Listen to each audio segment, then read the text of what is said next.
Bismillahirrahmanirrahim. Isi Kalib dari Kampung Matang Sedang, Kecamatan Jambuai, Lung Abuyan dari PU Kota Senoe, sebagai penyelenggara atau penyerahan dan bantuan dari sesama Selama Segala Senoe Sejabotabek dan BUMT Bina Ukhuwah Majelis Taklim Kota Hijau Cikarang Raya menyerahkan bantuan corona untuk digunakan kepada warga yang terdampak. Segala kebijakannya diserahkan ke drone sebagai pagisi.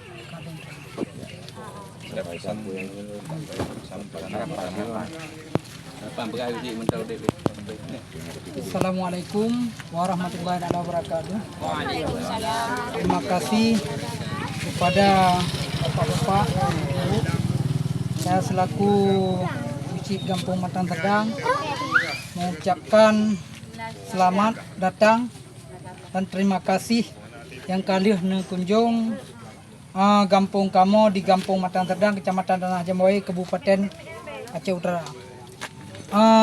Terima kasih Seramo Serambi Saudara semuanya, Sejabotabek dan BUMT Bina Ukhuwah Majelis Taklim Kota Hijau Cikarang Raya.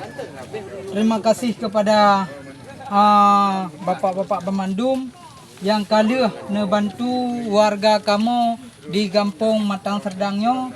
Semoga dengan bantuan Majelis Taklimnya dapat meringankan beban warga kamu yang mendapat musibahnya. Dan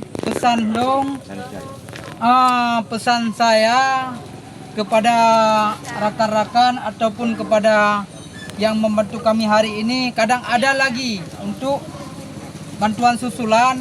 Kami harapkan datanglah sampai ke Matang Sedang karena masyarakat di sini dengan jumlah kakak hampir 700 kakak dengan jiwa 3.700 jiwa, yang terdampak 2.700 jiwa, dan rumah yang kena imbas 424 kakak yang rumah yang hilang 97 rumah yang hilang.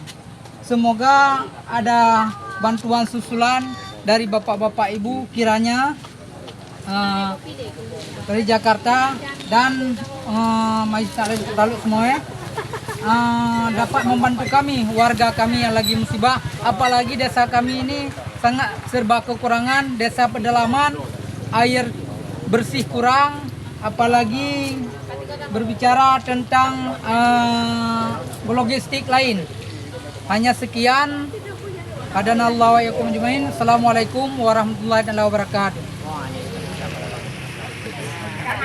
Terima kasih.